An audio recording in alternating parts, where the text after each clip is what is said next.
News with Gina. The News with Gina Grad.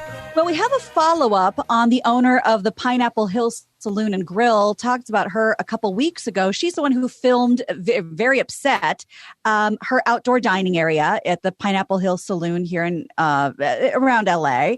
And, you know, what was it? 30 feet away, there was a giant tent set up for a film and TV crew to have their meals. And it looked exactly the same as the setup she was required to have, only she's not allowed to work and they are. So that's the backstory. Well, she is suing Governor Newsom over this. Governor. Because she's no longer able to operate, but they are. In a lawsuit filed Sunday in federal court, Pineapple Hill owner Angela Marsden claims that Newsom's orders have been overboard and not based on science, and that Newsom improperly allowed an unselected state public health officer to determine which businesses can stay open and which must close.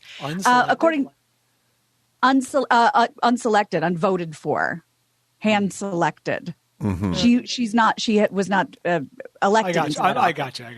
According to the lawsuit, the forced closure of outdoor dining has kept her from being able to recoup tens of thousands of dollars in expenses she incurred by complying with the previous order. You know, everyone had to buy the outdoor furniture so they could serve outside. The complaint also claims that government statements have sent mixed messages, and we've talked about those mixed messages. So let me give you a couple examples.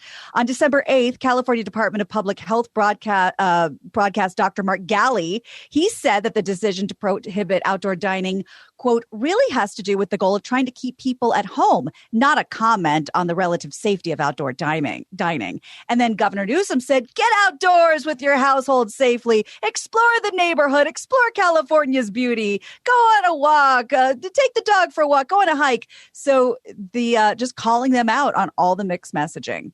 Well, I know Garrigus is moving ahead with his lawsuit. I don't know if there's any updates. He had to go with L.A. County, and then he had to go with the state of California, and then he told me he was incredulous because L.A. County hired a third outside law firm to work this case, this like dying case. Like they cannot prove their point, but they're going to keep throwing money at it and keep getting outside counsel to work on it. Dr. Drew, who I spoke to earlier today, goes to Orange County every weekend. He's like, we go out to eat. We go out to eat all the time. Oh, here comes Drew. Oh. What were you out to eat last night, Dr. Drew? Yeah, man. Yeah. And nice. the sheriff in Orange County has said he's not going to enforce any of this. He's not going to be the muscle of draconian overreach. These cities seem to be kind of catch as catch can, like they're kind of looking the other way. Oh. But the restaurants are open in Orange County. I will say, actually, I was in Orange County this weekend also, Drew. I went into a restaurant to pick up food to take out, but there were plenty of people inside. And the guy working the host stand who was doing the, here's your food, big fan of the show. Oh. He's a listener of the show. He loves the show. And he's like, yeah, we're kind of breaking the rules in here. I'm like, yep, seems like people are enjoying themselves. But they're not they're distancing and they're wearing masks and they're doing the things they're supposed to do. Yeah. And I just was, before I heard you mention my name, I was reading an article about lockdowns, and every actual scientific study suggests that lockdowns are making things worse, not just in terms of delayed medical care, in terms of the mental health consequences, but all the transmission at a rate of about 5 to 1 now is occurring in the homes. And the articles came out across the weekend that showed asymptomatic spread is essentially a non-phenomenon. And so when you send people, so you don't spread it if you don't have symptoms. Correct. And there may be because we rely heavily on worst case scenarios. Where you go, well, what if you get it? Well, if I don't have, but you can still spread it. You still spread it. What about the kids? Why can't they go back to school? Well, it may not affect the kids, but then they can still bring it home. They can still spread. We go right to the worst case scenario, and then we fucking lock it off in stone, and then we turn the page and we move forward. But what I'm seeing is a clear-cut sort of phenomenon jumping out of the medical literature, which is that we should be doing what we've always done, which is quarantining sick people. We should be falling all over ourselves to quarantine sick people. If you're Newsom, there's not enough sick people to really punish the state, you know? I mean, you think Elon Musk would have moved if they'd punished, they just quarantined sick people? I don't know, Drew. I mentioned you earlier today, Adam, that I was thinking back to when I was pushing back so hard on the press, making such a dramatic, staggering, grim case about what was going on in China. And at the time, I was like, don't look at China. We won't do that. We won't lock down like that. It's not something we do. And then the entire world adopted the Chinese Communist government's approach to dealing with pandemics, which is not clearly a good mechanism. Well, how do you account for – so it's now starting to appear that lockdowns don't have an effect. And the way you would know it is Georgia and Texas and Florida and a lot of places didn't lock down, and California locked down pretty hard, and now we're having this huge spike, and those other places aren't. Is that an accurate statement, or how can you use that information? Unfortunately, because the public, you can deduce that. It's not an unreasonable thing to deduce, but unfortunately, because the public health officials are doing such a horrible job of trying to figure out what's actually happening, we don't know. And so, yeah, they're going to blame Thanksgiving, but we were 3/4 of the way into this spike already by Thanksgiving. Yeah, it was funny. When I was doing TMZ Live a couple days back, there's a funny thing Harvey Levin said. He went, you hear about all these folks in Chicago and L.A. and New York and San Francisco, and they're all the mayors and everything. And they're all talking about locking down and not going to the beauty salon and not going out to dinner. And then they all get busted going out to dinner or going to the salon or whatever. And then he said, but you don't hear it in the red states. Why aren't they getting busted? Like, why aren't they getting busted? I said, because they're not hypocrites, because they're not locked down. So if you're the governor of Florida, you can go get your hair cut. You're not going to get busted because you're letting everyone get their hair cut. Yeah. And Harvey went, oh yeah, that was a stupid question. But we've been locked down in California, maybe in L.A. County for sure, maybe as hard as anybody in the United States for quite a long period of time, and we have the biggest spike going in the country. We have problems, man, which confirms the literature that most of the transmission occurs in the home, where everyone's getting stuck. Oh, no Rose Bowl for you this year, Drew. I know. It makes sense. I mean, what about, you relied heavily on the, you'd have about 11 cars at $80 a pop park in your driveway every year. I mean, I'm out there with a flashlight. Well, you earn money. You made money doing other things as well. But I'm saying at the end of the year, you really counted on that cash, right? Yeah, that. Well, and sometimes I'd get like some Rose Bowl towels and stuff and sell those. Oh, T-shirts and send the when Ohio State lost, you'd send those shirts to Africa. How'd you know? Well. All right, so Drew, you're getting your vaccination tomorrow. Hopefully, I've got a scheduled appointment, so tomorrow afternoon. I can't wait. Which company's vaccine is it? Pfizer. Do you know or do you care? Pfizer. I don't care. I have no preference, except that one's 3 weeks and one's 4 weeks in between. I think the Pfizer is 3 weeks, so I'm happy with that. In between the booster. Yeah. And can you explain the part where you were talking to me yesterday about being 70% there's a certain percentage of immune response with the first shot, and you're going to be decently covered. If at least you're going to get probably milder illness after about a week of response to the first vaccine. That was not studied, but you could pretty much bet on that. So I'm happy with that. All right. Godspeed. Sorry, Gina, what else we got? Let's talk flying squirrels. I don't think they get enough attention in the news. So Florida wildlife officials allege that flying squirrels, which number somewhere in the tens of thousands in Florida, by the way, are being poached from people's backyards, funneled into the nation's flying squirrel smuggling enterprise. Who knew? So, I mean, they're energetic, they're cute, they're nocturnal. Apparently people love flying squirrels. They're like the guys in the suits that are gliding squirrels, right? Right. I know, Brian, you have a big problem with that. If you can take off from the ground, you can fly. Right. Okay. Seized financial documents and maps indicate that as many as 10,000 squirrel traps have been set in the state during the past 5 years in Florida, where it's illegal to take them out of their habitat.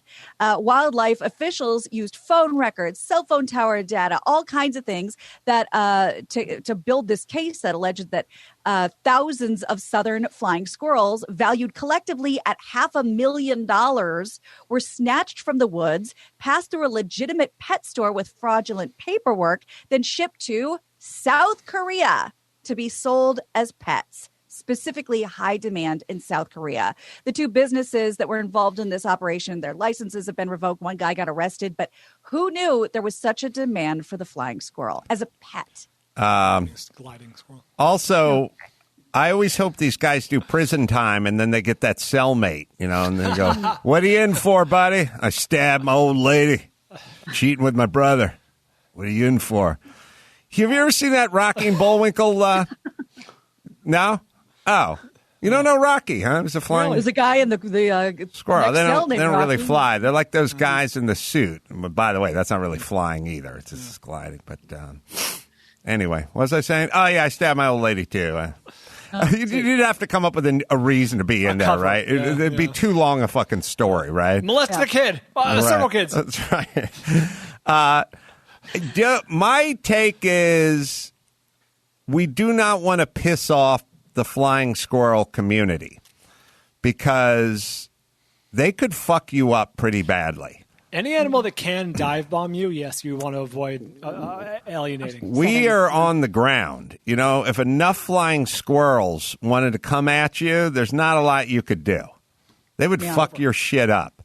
That's like essentially somebody just that's like a dunk tank filled with rats. It's like somebody just firing rats at your head through a T-shirt cannon. I mean, they're vermin, man.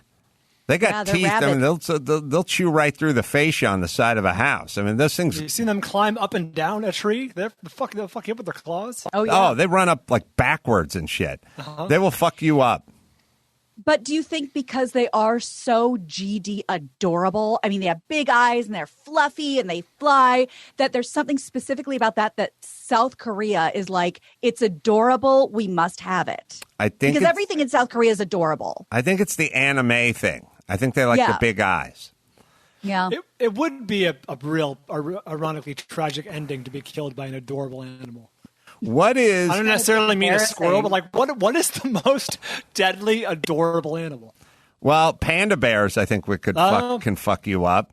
It's good. Polar bears. Polar bears definitely fuck you up. Yeah. Hey, Max Pata, how far does a flying squirrel, how far can they glide?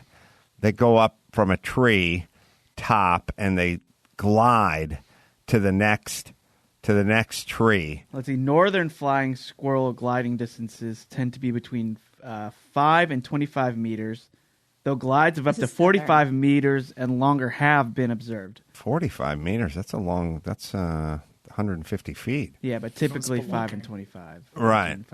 Let's see if I can get one of those things. I'll look into it. Yeah. You got. If you don't name him Rocky, that's on you. I don't care. That's a whiff. That's a whiff. What else we got, Gina Graham? Well, speaking of naming things, comedian Eddie Izzard has announced that her pronouns are now she and her, according to Salon.com. When asked how it felt to take on these new pronouns, Izzard said, quote, "Well, it feels great because people just assume that they know me before, but I'm gender fluid. I just want to be based in girl mode from now on." Izzard, who has starred in series like The Riches, Ocean's 12, Ocean's 13, has been a leader in the British LGBTQ plus community, open about her gender fluid identity, and now is referred to as such. All right. Noted. The one in, one out policy with Elliot. Is she going to run another marathon? She's like a marathon runner, right? That's right. Yes. Have you ever seen Eddie Izzard live? Impressive. Yeah. Interesting person. Very interesting person. Say the least. That's for sure. So what? We got rid of, oh God, who made the move? Ellen Page became Elliot Page. Right. So we did that. Now we made room for Eddie Izzard to slide in there. Yeah. That's right. All right. It's an interesting time. I wonder how much of this has to do with jobs. And I'll explain. I always think about everything as sort of through the prism of work, and like 100 years ago, there were like guy jobs and there were girl jobs, pretty much. The guys were like lumberjacks and shit, cops or whatever, firemen. And we had like guy jobs, and then we had women jobs, like nurse, school teacher, that kind of stuff.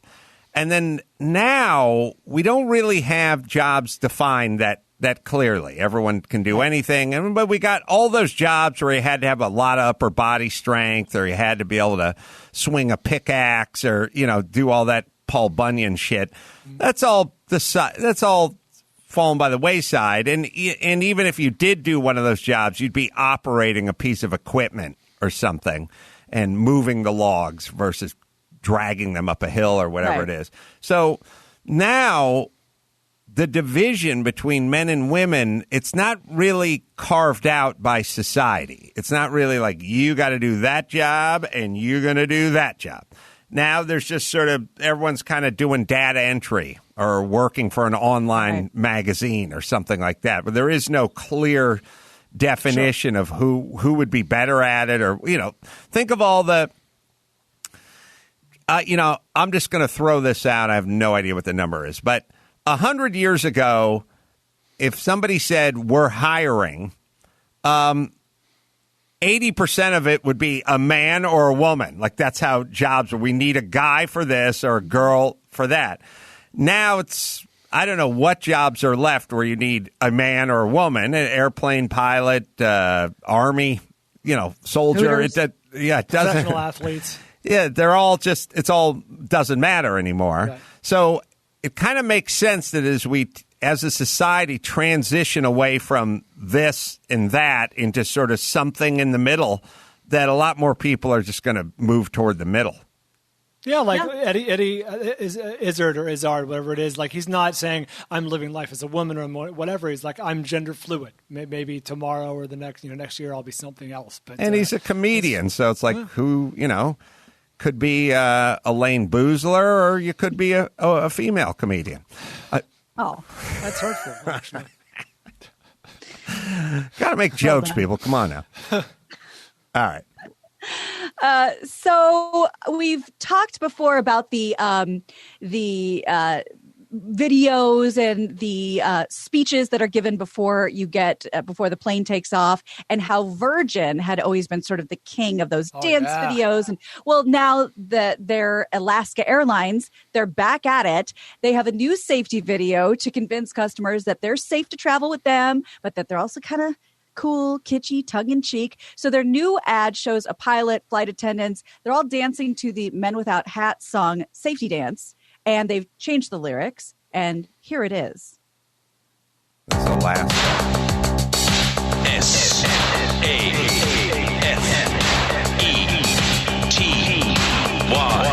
Safety dance. We can fly where you want to. We can leave your house behind. But if your friends don't mask, and why don't they mask? Well, they won't fly this airline. You can fly if you want to, cause we do safety right. We have air that's clean and disinfectant machines zapping germs like an arcade space bike. And we dance to the dance, to the dance. Everybody watch. All right, hold on. I don't like the pilots included in the merriment. Yeah, keep it to the staff. I want a guy. The pilot should be fucking smoking a cigarette out in the parking lot. Worked on a checklist. And like on the phone, checklist would be nice. On the phone with whatever girlfriend is in whatever town he's landing in. I don't want that fucking guy doing the bunny hop. Leave it to the bag guys. Leave it to the stewardesses. Leave it to the maintenance guys. I don't like my pilot joining in. That's you know what? It's like I also don't like cool principals of schools. Mm-hmm. I don't like that principal takes the chair and then swings it around and sits on it backwards and wants to talk.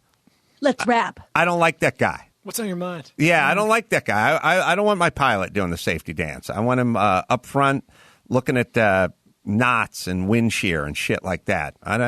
It's getting too... I don't know why everything has to be entertaining now, but... Well, if he's looking at knots and wind shear, when's he going to have time to learn the choreography? Yeah, I hope that's just a gay dancer who they found and put in a pilot outfit. I don't know. I hope. I would be no way to very know. upset. And also, I haven't talked about it in a long time, but Alaskan Airlines with the Eskimo on the tail fin, it's the worst mascot for flight. Eskimos. Feels out of time. Not known for it. They burrow. You know what I mean? They're not soars. They're a hunkered down folk. Yeah, put a fucking flying squirrel on there. That's a great mascot. They hunt fucking seal and eat blubber. What do they know about flight? Has anyone ever heard this? Oh, remember that legendary Eskimo pilot?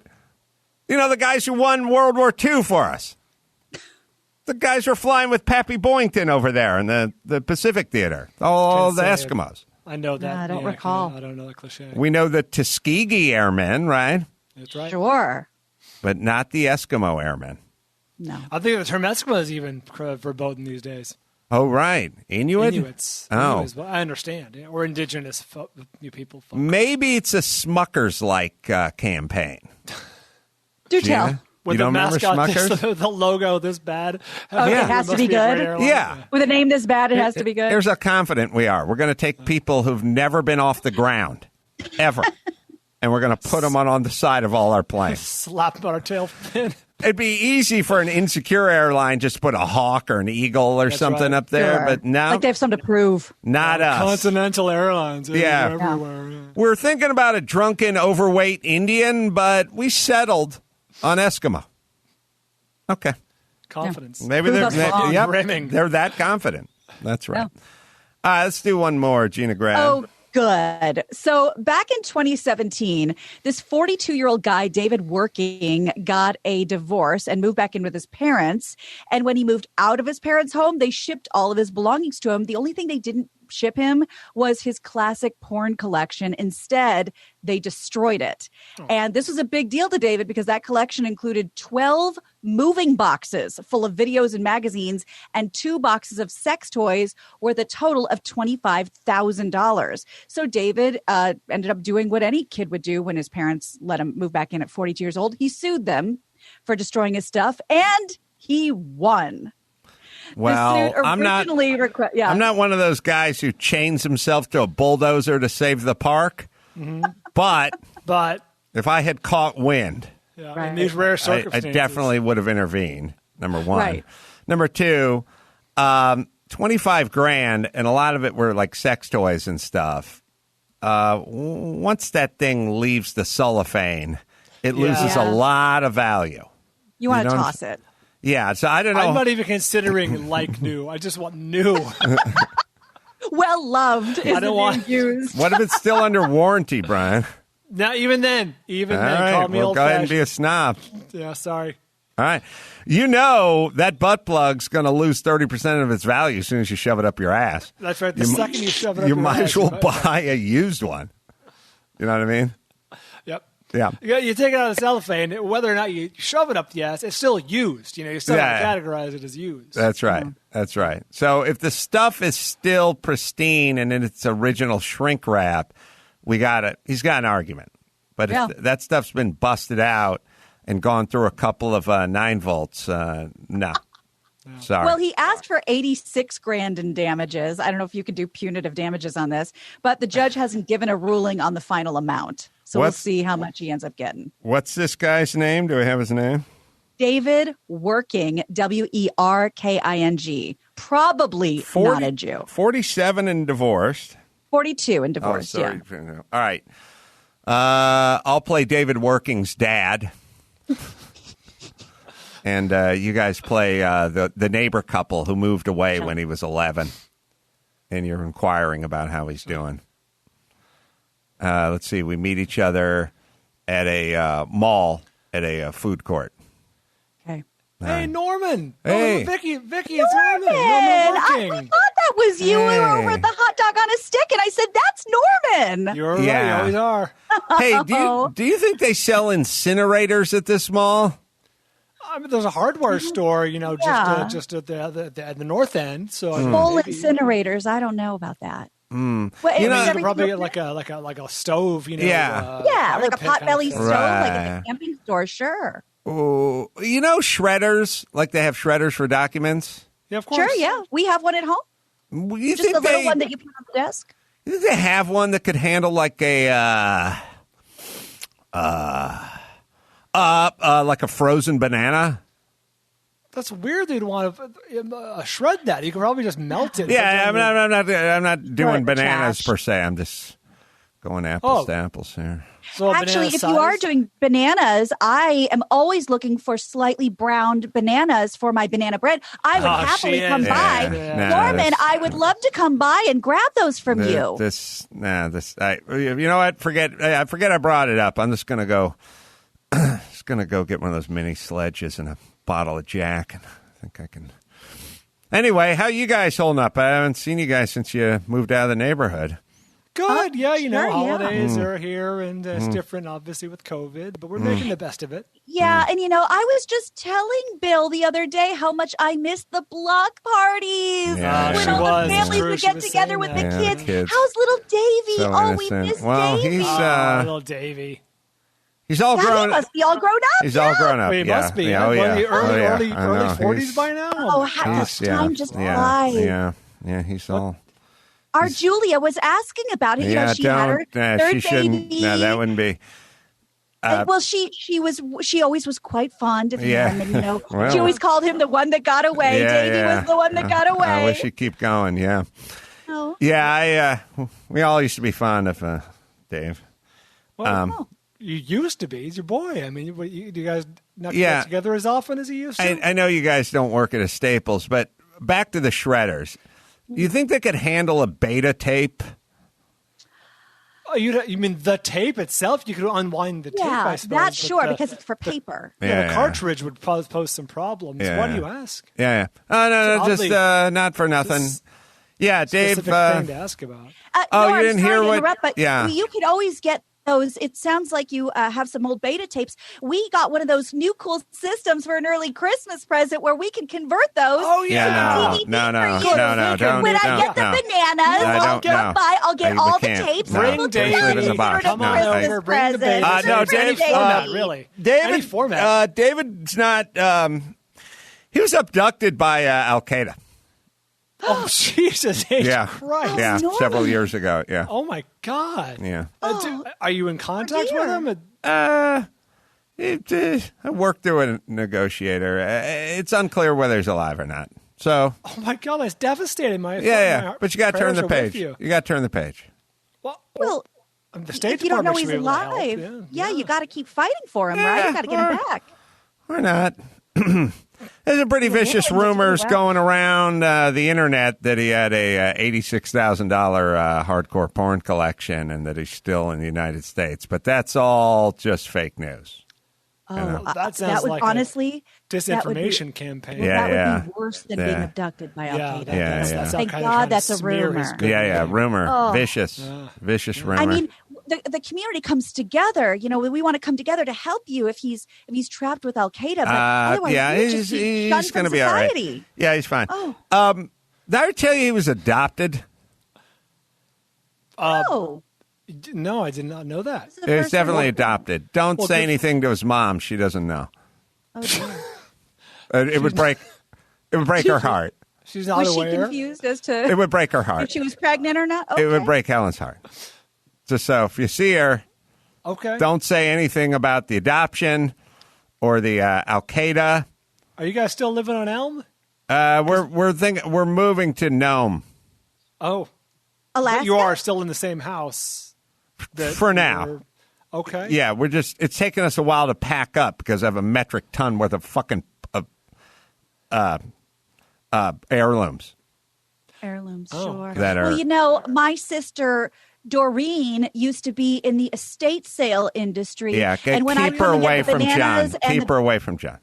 Well, I'd love to when we get the bananas and the beta David. Sorry, I'll bring Doreen over. And no. She's estimate all that we're for good. You. No, this isn't. Precious family heirlooms need to be taken very seriously. Convert those tapes. Well, just come on over. Yeah, well, no, this isn't. We'll bring everyone. This isn't fucking Pawn Stars. Okay, we got real fucking problems here, bitch. Oh, this is. Oh, Norman. Oh, well, it seems like you're a bit agitated. So just Merry Christmas. If you see Helen. Yeah, Bill, don't bring up Al Qaeda. Don't bring up Dave or John. Or Dave or John, his twin brother. Just keep walking, okay? Will do. Yes. All right. We're way ahead of you. All right, my taco salad is wilting, so I'm just going to be on the end of the food court. God bless. I never should have bothered you. And scene.